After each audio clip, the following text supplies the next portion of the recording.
ಮಂದಿಗೆ ಪೆಟ್ರೋಲ್ ಸಿಗೋತ್ತು ಅಲ್ಲೊಬ್ಬ ಪೆಟ್ರೋಲ್ ಹಂಚಾಕತ್ತಾನ. ಭಾರತ್ ಮಾತಾ ಕಿ ಜೈ ಅಂದ್ರ ಕೋಮು ಸಂಘರ್ಷಕ್ಕ ದಾರಿ ಅಂತ. भाई भारत माता की जय ऐसा मत बोलो मेरी जान, ये मत यहाँ पर रिलीजियस मत लाओ आप लोग. ಭಾರತಕ್ಕೆ ಸಂಕಷ್ಟ ಬಂದಾಗ ಭಾರತೀಯ ಮುಸ್ಲಿಮರು ಮುಂದಿರ್ತಾರಂತ. ದೇಶ ಪ್ರೇಮ ಅನ್ನೋ ಇಸ್ಲಾಮಿಸ್ಟ್ ಮನಸ್ಥಿತಿ. ದೇಶ ಸಂಕಷ್ಟದಾಗಿದ್ದಾಗನ ಇಂಥ ಮತಾಂಧ ಮನಸ್ಥಿತಿಗಳು ಹೊರಗೆ ಬರ್ತಾವ. ಈಗ ಇರಾನ್ ಅಮೆರಿಕ ಇಸ್ರೇಲ್ ಯುದ್ಧ ಸಂಕಷ್ಟ ನಮ್ಮ ದೇಶಕ್ಕೂ ತಟ್ಟೈತಿ. ದೇಶನೂ ಕೂಡ ಸಂಕಷ್ಟದಾಗೈತಿ. ಪೆಟ್ರೋಲ್ ಸಂಕಷ್ಟ, LPG ಸಂಕಷ್ಟ ಎದುರಾಗೈತಿ. ಇಂಥ ಸಂಕಷ್ಟದಾಗನು ಮತಾಂಧ ಮನಸ್ಥಿತಿಗಳು ಹೊರಗೆ ಬರಾಕತ್ತಾವ. ಎಲ್ಲಿ ನೋಡ್ತೀರಿ ನೋಡ್ರಿ, ಪೆಟ್ರೋಲ್ ಬಂಕ್ ಮುಂದೆ ಕ್ಯೂ ನಿಂತಾರ ಮಂದಿ. ಕಾರ್ ಅವ್ರು ನಾವು ಫಸ್ಟ್ ಅಂತ, ಬೈಕ್ ಅವ್ರು ನಾವು ಫಸ್ಟ್ ಅಂತ. ಒಟ್ನಾಗ ನಮಗೆ ಪೆಟ್ರೋಲ್ ಸಿಕ್ಕರ ಸಾಕಪ್ಪ ಅಂತ ಕ್ಯೂ ನಿಂತಾರ. ಆದ್ರೆ ಹೈದ್ರಾಬಾದ್ ಒಳಗೆ ಒಬ್ಬ ವ್ಯಕ್ತಿ ಭಾಳ ದೊಡ್ಡ ಮನಸ್ಸು ಮಾಡಿ ಪೆಟ್ರೋಲ್ ಹಂಚಾಕತ್ತಾನ. ಪೆಟ್ರೋಲ್ ಹಂಚಾಕತ್ತಿರೋ ವ್ಯಕ್ತಿ ಹೆಸರು ಸೈಯದ್ ಅಯೂಬ್. ಈತ ಪ್ಯಾಲೆಸ್ಟೀನ್ ಪರವಾದಿ. ಯಾವಾಗಲೂ ಇಲ್ಲಿ ರೊಕ್ಕ ಕಲೆಕ್ಟ್ ಮಾಡಿ ಅಲ್ಲಿ ಕಳಿಸಿ ಅವ್ರನ್ನ ಸಾಕಿಸಲು ಜವಾಬ್ದಾರಿ ಹೊತ್ತಿರೋ ಮನುಷ್ಯ ಅಂತ ತಾನೇ ಹೇಳ್ಕೊಂತಾನ. ಎಲ್ಲೋ ಹೆಸರು ಕೇಳ್ದಂಗೆ ಐತಲ್ಲ ಅನ್ಬೇಡ್ರಿ. ರೋಡ್ ಮೇಲೆ ನಮಾಜ್ ಮಾಡ್ರಿ ಅಂತ ಹೇಳಿದ ಮನುಷ್ಯ ಕೂಡ ಈತಾನೆ. ನಾನೇ ಇದ್ರ ಸ್ಟೋರಿ ಮಾಡಿದ್ದೆ. ಈಗ ಇದ ಮನುಷ್ಯ ಮತ್ತು ಸುದ್ದಿ ಒಳಗೆ ಪೆಟ್ರೋಲ್ ಹಂಚಾಕತ್ತಾನ ಬಾಟಲ್ ಒಳಗೆ.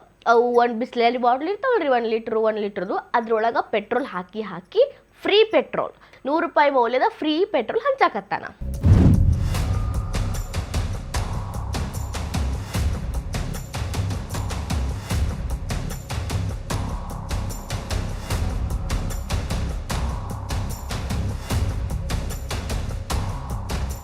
ಅಲ್ಲಿನ ಮಂದಿಗೆಲ್ಲ ಭಾಳ ಖುಷಿ ಆಯಿತು. ಏನಪ್ಪ ನಮಗೆ ಪೆಟ್ರೋಲ್ ಸಿಗಾಕತ್ತಿಲ್ಲ, ಇವ್ರು ಪೆಟ್ರೋಲ್ ಕೊಡಾಕತ್ತಾರಲ್ಲ ಅಂತ ಬೋಲೋ ಭಾರತ್ ಮಾತಾ ಕಿ ಜೈ ಅಂದ್ಬಿಟ್ರು. ಭಾರತ್ ಮಾತಾ ಕಿ ಜೈ ಅಂತಿದ್ದಂಗ ಅವನ ಕಿವಿ ಎರಡು ಕೇಳಿಸ್ಕೊಂಡು ತಡ್ಕೊಳಕ್ಕಾಗಲ್ದ ಹೆಂಗಾದು ಅಂದ್ರ ಅನ್ಬೇಡ್ರಿ ಭಾರತ್ ಮಾತಾ ಕಿ ಜೈ ಅಂತ ಅನ್ನಕ ಹೋಗ್ಬೇಡ್ರಿ. ಭಾರತಕ್ಕೆ ಸಂಕಷ್ಟ ಬಂದಾಗ ಭಾರತೀಯ ಮುಸ್ಲಿಮರು ನಾವು ಮುಂದಿರ್ತೀವಿ. ಮುಂದಂದ್ರೆ ಎಲ್ಲರಿಗಿಂತ ಮುಂದಿರ್ತೀವಿ. ನೀವು ಭಾರತ್ ಮಾತಾ ಕಿ ಜೈ ಅಂದು ಕೋಮು ದ್ವೇಷ ಹಬ್ಬಬೇಡ್ರಿ ಅಂತ. लाइन में है ना, चलो.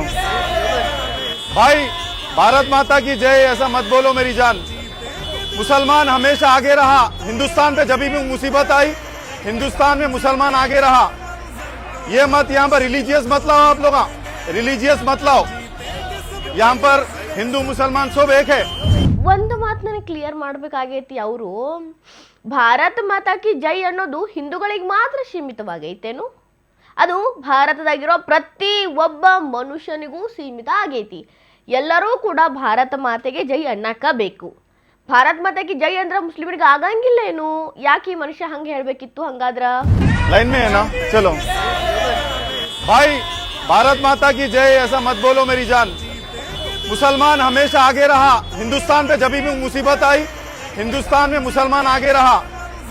ये मत यहाँ पर रिलीजियस मत लाओ आप लोग. रिलीजियस मत लाओ. यहाँ पर हिंदू मुसलमान सब एक है. ಭಾರತ್ ಮಾತಾ ಕಿ ಜೈ ಅನ್ನೋ ಪದ ಆತನ ಒಳಗಿದ್ದ ಮತಾಂಧತೆಯನ್ನ ಜಾಗೃತ ಮಾಡೈತಿ. ಬಾಯಿಂದ ಬಂದಿರೋ ಮಾತುಗಳು ಹಿಂದೂಗಳು ಪೆಟ್ರೋಲ್ ಸಿಗುತ್ತೆ ಅನ್ನೋ ಕಾರಣಕ್ಕಾಗಿ ಸುಮ್ಮಿದ್ರು. ಕೆಲವೊಬ್ಬರು ಮುಸ್ಲಿಮರು ಆ ಗುಂಪೊಳಗಿದ್ರು. ಬಟ್ ಭಾರತ್ ಮಾತಾ ಕಿ ಜೈ ಅಂದಿದ್ಕ ಕೆಲವೊಬ್ರು ಧ್ವನಿ ಎತ್ತಿದ್ರು. ಯಾಕೆ ಅನ್ಬಾರ್ದು? ಭಾರತದಾಗ ಇದ್ಕೊಂಡು ನಾವು ಭಾರತ್ ಮಾತಾ ಕಿ ಜೈ ಅನ್ಬಾರ್ದೇನು ಅಂತ ಪ್ರಶ್ನೆ ಮಾಡಿದ್ರು.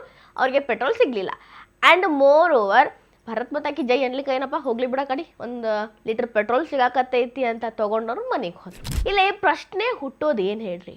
ಪೆಟ್ರೋಲ್ ಸಿಗಾಕತ್ತಿಲ್ಲ ಅನ್ನೋ ಸಂದರ್ಭದಾಗ ಆತ ಪ್ಲಾಸ್ಟಿಕ್ ಬಾಟಲ್ ಒಳಗ ಪೆಟ್ರೋಲ್ ಇಟ್ಕೊಂಡು ಹಂಚಾಕತ್ತಾನ. ಅದು ಕೂಡ ಅಪರಾಧ ಐತಿ. ಪ್ಲಾಸ್ಟಿಕ್ ಒಳಗ ಪೆಟ್ರೋಲ್ ಅನ್ನ ಇಡೋದು ಅಪರಾಧ.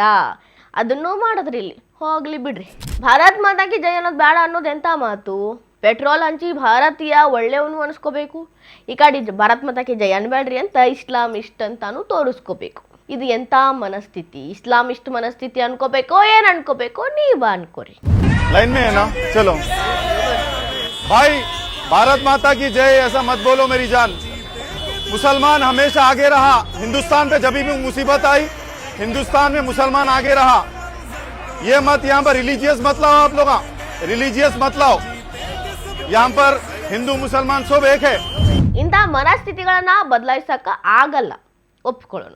ಆದ್ರೆ ಪೆಟ್ರೋಲು ಹಿಂಗ ಸೇಕರಣೆ ಮಾಡಿಕೊಂಡು ಮಾರಿದ್ದು ಅಪರಾಧ ಅಂತ ಅನ್ನಿಸ್ಕೋತೈತಿ. ಇದ್ರ ಬಗ್ಗೆ ತೆಲಂಗಾಣ ಗೌರ್ಮೆಂಟ್ ಏನಾದರೂ ಆ್ಯಕ್ಷನ್ ತಗೋತೈತೇನು? ಯಾಕಂದ್ರೆ ಇದು ನಡೆದಿದ್ದು ಹೈದರಾಬಾದ್ ಒಳಗಲ್ಲ, ಅದಕ್ಕೆ ಆ್ಯಕ್ಷನ್ ತಗೋತಾರೋ ಬಿಡುತ್ತಾರೋ ನೋಡಬೇಕು.